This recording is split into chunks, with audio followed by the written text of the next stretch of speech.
Well, it's been another few weeks. It's another garden tour. A lot has happened.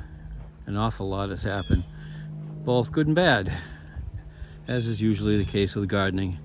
The bad you're going to see right off the bat in some of the stuff here. This is not the bad. I've picked a lot of this. It looks like the bad though, and this one I picked a lot of too. Those are my, these three here are Swiss chard. I have one a little further away from here that is more, well, you'll see it's got a lot more, but I haven't picked it yet. This is where you start to see it. Notice that everywhere in here as we go through this garden, you're gonna see this nubbed ends of squashes. I never used to have squashes being eaten, but this year they're all being eaten. Squashes used to be immune to it, and not exactly sure what's eating it, but these various squashes are being eaten when they start to branch out and produce stuff. Tomatoes never seem to get bothered, so I've been getting lots of tomatoes. I've picked them, so you're not seeing a lot of them here, but you can see some ripening. But I've got inside lots and lots of cherry tomatoes. Today I think I picked the first full-size tomato that I have, and I only have one kind, Better Boys, because the early girls that I usually like to have, well, they're not available. They weren't available this year. So, anywho, you're looking over the squash plants and the tomatoes and squash plants and the tomatoes, back and forth. Here we get to one of these that I have caged up, and I planted beans and peas together in this one. You can see that we're definitely getting them. There's right the whole bunch there. There's a bunch of others in here. They're kind of spread. You got to really look in here to find them, but they're growing, and I've picked a bunch of those. And up here, there's peas, and somehow they're not getting eaten from the other side, which I expected. So I am getting produce. I got 2 pockets full of peas and beans, which is not bad. Here's another try at some cucumbers. I picked one cucumber today of my own. It's the second one I've gotten. Neighbor gave me some, and maybe we'll swap some cucumbers for peas and beans.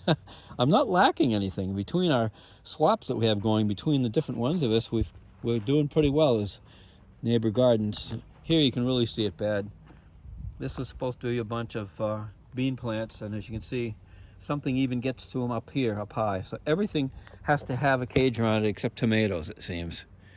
There's nothing immune. Everything gets eaten if you don't have a cage around it, even with this fence. And I don't know how I think deer get in here, and I think that's what's eating a lot of it. And you can't keep deer out.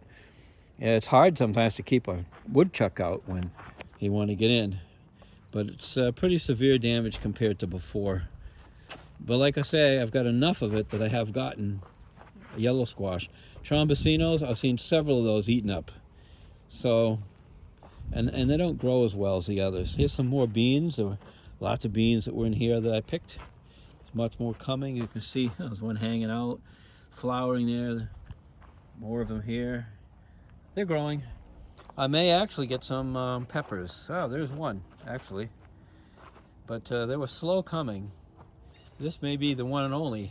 I don't see too many others that are happy peppers. They didn't seem to grow from the beginning very well this year. I don't know how much more squash I'm going to get with the plants being so attacked so thoroughly by the deer. You can see it's trying to send one up right there in the middle. Here's some more. I tried to plant, like I said, just plant everywhere. And these are more bean plants. And there's some more. I didn't have enough cages for all this. I suppose I got to build a lot of cages, and I can always get beans. But what kind of cages I'll build for squash plants, I don't know. Cages for the Brussels sprouts from the to keep the woodchucks out, but I don't think the woodchuck is getting in. So I might get some Brussels sprouts this year. And even where there aren't, well, this Brussels sprout's out. Oh no, this is a Brussels sprout here.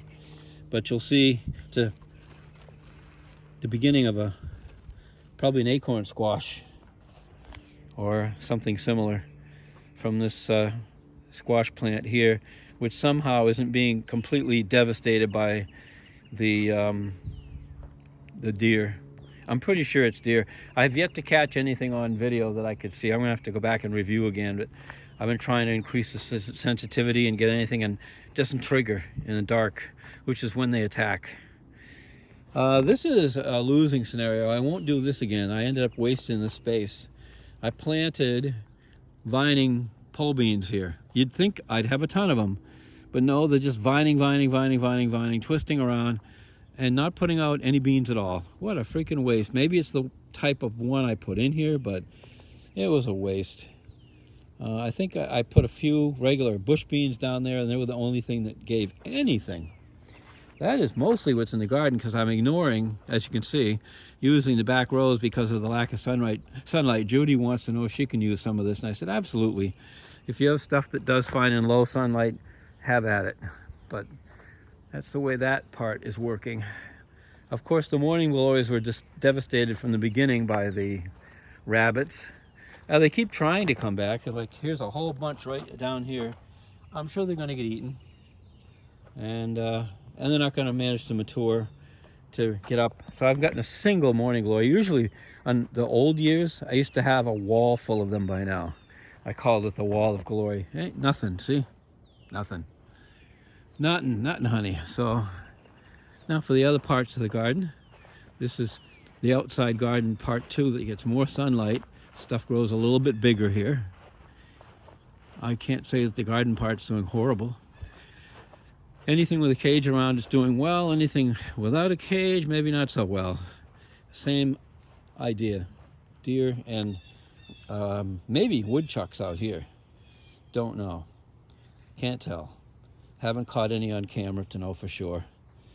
So they're going after the squash plants and cucumbers, squash related.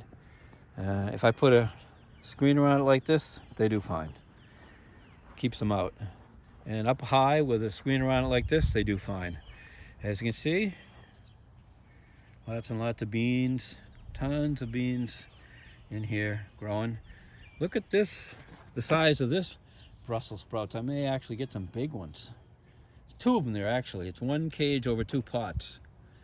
Those cages do a pretty good job, I think. And apparently that's not the deer's favorite food, or they would just lean down into it and eat all those leaves down. But apparently whatever's eating it doesn't care for Brussels sprout leaves the way woodchucks do. There's another pepper plant. It may eventually give me some, actually 2, one there. Nothing so far, but they seem to be going somewhere. There's some squash plants that are not getting eaten up. I think it's just luck of the draw. It's a matter of time. This is there's some cucumber here and some more squash. This was sunflowers, nibbled all the way down, so you'll never get a sunflower. Trombosino, right there, nibbled to nothing. As you can see, nothing. What's that say it is? Radishes. I don't think those are radishes anymore. Or if they are, yeah, okay, there may be some in there, but they're not very good. So you see them down there? I'll have to pull them out. Maybe I'll try some others and see if I get some round ones by the end of the summer here. They grow pretty quick. I've grown some good radishes and eaten them. So that was a success of the year. I think this is a tomato plant that Valerie gave me, because this is nothing like tomatoes that I grow. They're really odd shape. I'll have to ask her. And there's other tomatoes there. Here's more peas. This thing was just full of peas, and I've been picking these. Here's that Swiss chard I told you about that I haven't picked yet. There's lots of it under that cage. Got to cage it or you don't get it. And that's the message this year. No cage, no get, for the most part. Unless it's tomatoes, then you don't have to worry about the caging. That's the way it's going. Okay, so that takes care of a lot of that. I'm gonna walk down the line and up to the front, and then maybe we'll end there. Here's an oddity. Look at this hosta. Lots and lots of leaves and lots of flowers and everything, and it's near the forest line. All right, and this is an onion plant. I forget what the name of it is. They make these nice big balls that you see. It's a form of onion plant. That's the old reed grass. Nothing kills that. These are some daisy-like flowers. These here, Judy was given, and we planted.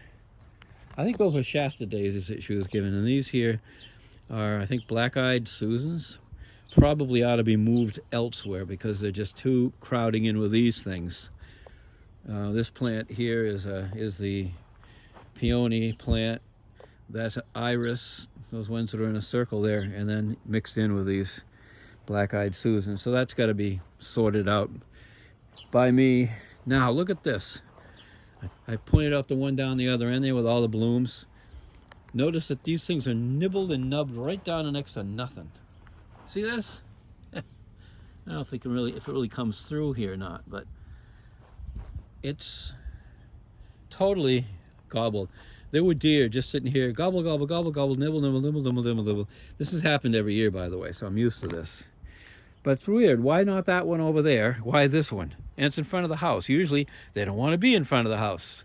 Go figure.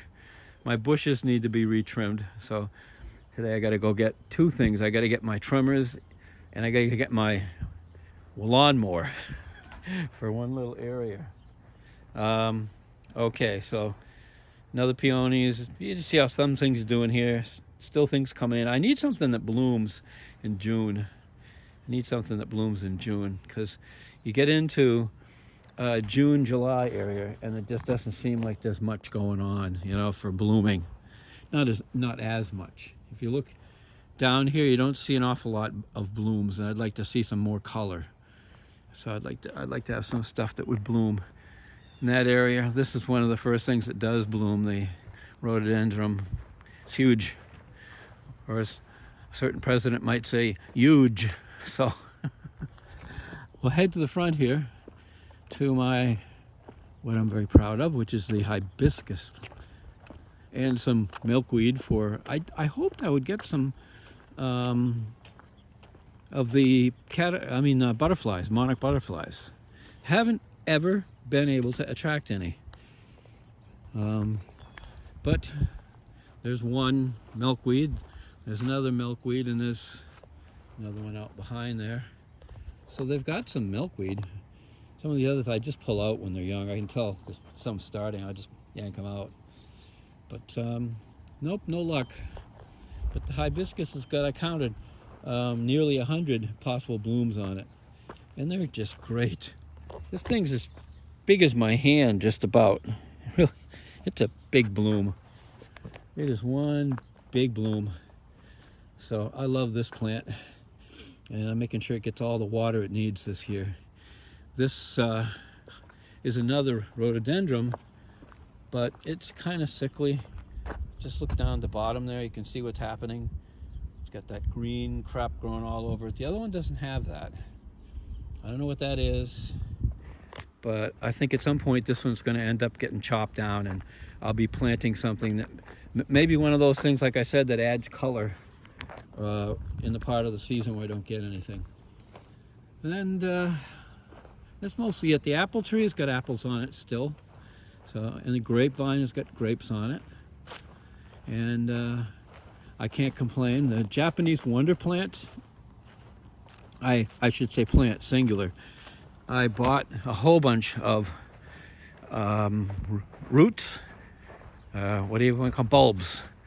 Japanese wonder bulbs, but they all got dug up and eaten by the critters. It didn't dig up the huge one that you'll see in a second here that I've had for good, I don't know how many of my videos. Over the years, you'll see this in. But there it is right there. It doesn't open up until like at night or early morning. They're gorgeous when they're blooming, they really are. They open and close, open and close, open and close, and as you can see, there's many of them that keep shooting out. It's a very nice little plant. So that's a little bit of what's going on. Better half is out in the woods. There's the new shed. We're moving things closer to where the action is, you know, some of my gardening and things like that. But I guess that's mostly it. I'm going to end it here at, well, 15 minutes will be just fine. Catch you later.